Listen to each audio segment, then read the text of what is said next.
Hello, this is Justin McCullough back at you once again with the review of Once Upon a Time in Hollywood. Written and directed by Quentin Tarentino, starring Brad Pitt, Leonardo DiCaprio, and Margot Robbie, among others. Um, Al Pacino's in this movie. Pretty much a ton of people are in this movie, like with little cameos and things like that. So let me get into the review. The film is basically about Hollywood in 1969. A Western actor named Rick Dalton, played by Leonardo DiCaprio, is kind of waning in his career. And because of that, so is his stuntman, who's also his best friend, played by Brad Pitt. So even though he's not able to be Rick Dalton's stunt double, Rick kind of hires him on as a fitzer slash handyman sort of thing, just to kind of keep him around, keep him with a few dollars in his pocket, that sort of thing. So even though he's a stuntman, he's not really getting a lot of work in Hollywood either because of his own past. So these two are kind of like kindred spirits in the world of Hollywood, just trying to find work and trying to stay relevant. At the same time, we have Margot Robbie, who plays Sharon Tate. Now, the film starts in February 1969, and she famously is murdered by the Manson family in August of 1969. So it kind of shows what the audience thinks is the last 6 months of Sharon Tate's life, but it's really not, which is kind of a spoiler, but I guess I'll talk about that later.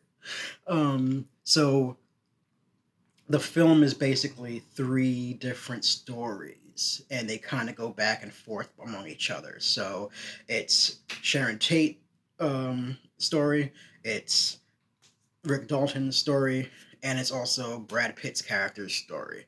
And they're kind of going back and forth between them as they're going along on these particular, I think it's 3-4 days it goes through. I mean, also with a little flashback of what happens and things like that. So, yeah. so, even though people have complained about Margot Robbie having very few lines as Sharon Tate, I think that Quentin portrayed Sharon as a very there have been very a lot of reviews around over the past couple of weeks or so, saying how much he humanized Sharon Tate and things like that.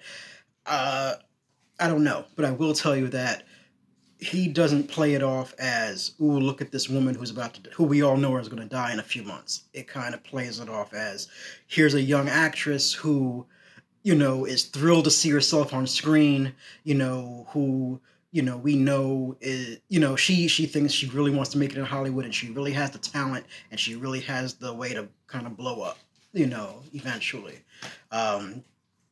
Even her kind of backstory and introduction into the film isn't by her. It's by, now I forgot the name of the actor, the guy who's in Prison Break, plays Steve McQueen, who's talking about her while she's at a party.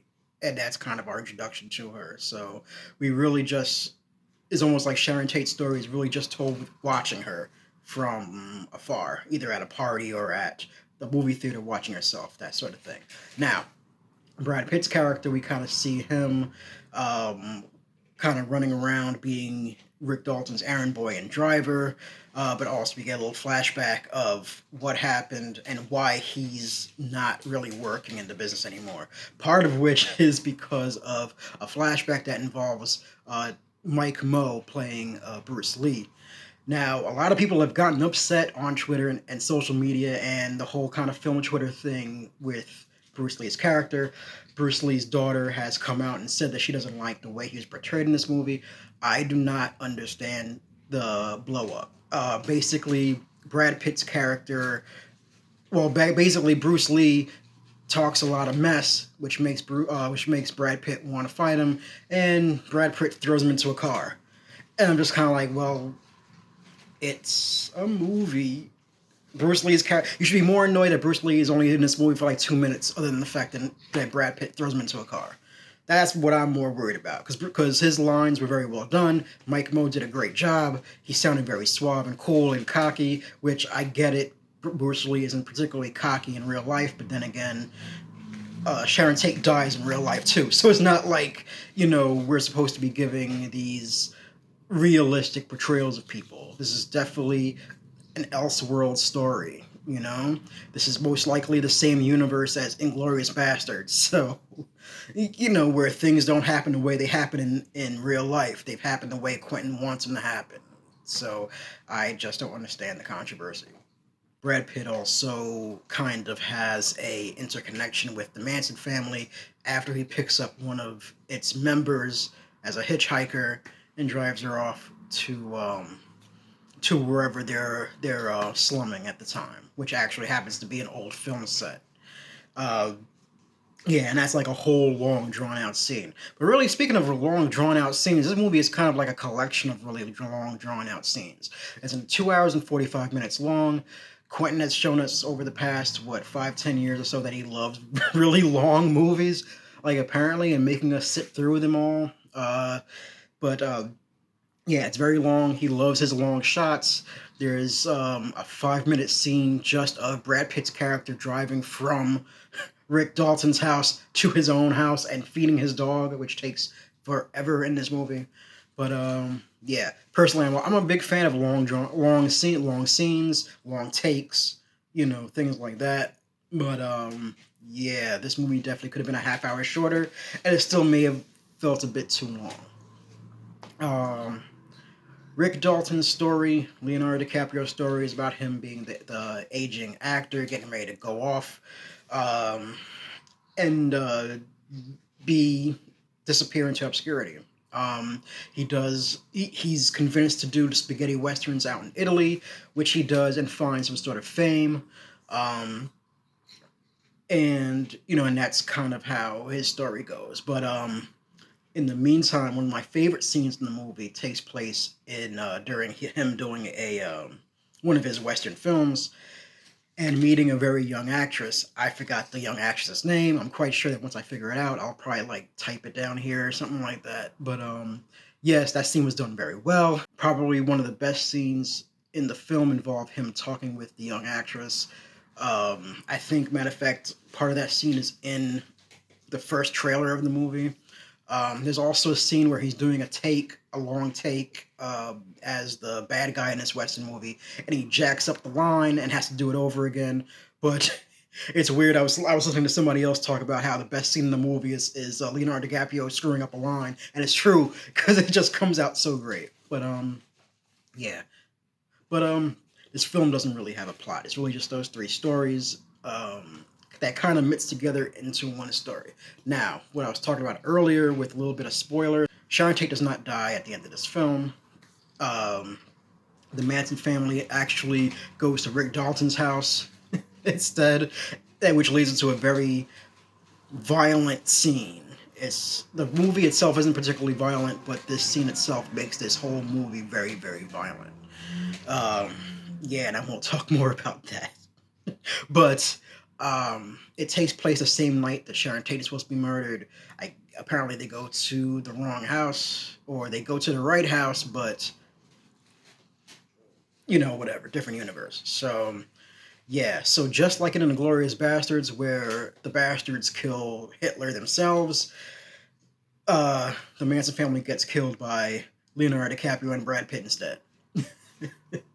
So that's that. So, which led to a little bit of other controversy about how the movie was kind of the controversy is how Quentin Tarantino made an excuse for violence against women. Because at the end, it's two of the Manson family as women. There's one guy, and they all get beat bloody and killed by our main characters.